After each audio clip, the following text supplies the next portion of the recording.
এরপরে প্রশ্ন হলো, মুসলমান কি কাজ করলে কাফের হয়ে যায়?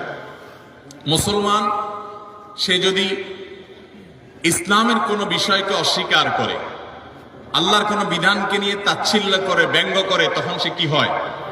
কাফের হয়ে যায়। তখন সে ইসলাম থেকে খারিজ হয়ে যায়। আল্লাহর কোনো একটা বিধান আছে, সে বলে না এটা আমার কাছে যৌক্তিক মনে হয় না। আল্লাহর বলার কোনো নির্দেশ দিয়েছে, সেটা নিয়ে তাচ্ছিল্য করে।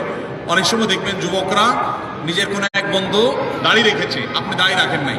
আপনি দাড়ি না রাখার কারণে আপনি গুনাহগার হবেন, কাফের হবেন না।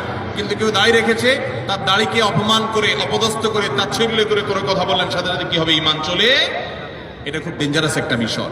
কেউ যদি মনে করে আল্লাহর বিধান এখন আর অচল, এখন অন্যটা সচল, তাহলে সেই ইসলাম থেকে খারিজ হয়ে যাবে। ঈমান ভঙ্গের অনেকগুলো গুরুত্বপূর্ণ দিক আছে। আল্লাহর ইবাদত করতে হয়, সিজদা আল্লাহকে করতে হয়। কেউ গিয়ে কোনো মাজারে, কোনো পীরকে সিজদা করছে, সেও ইসলাম থেকে খারিজ হয়ে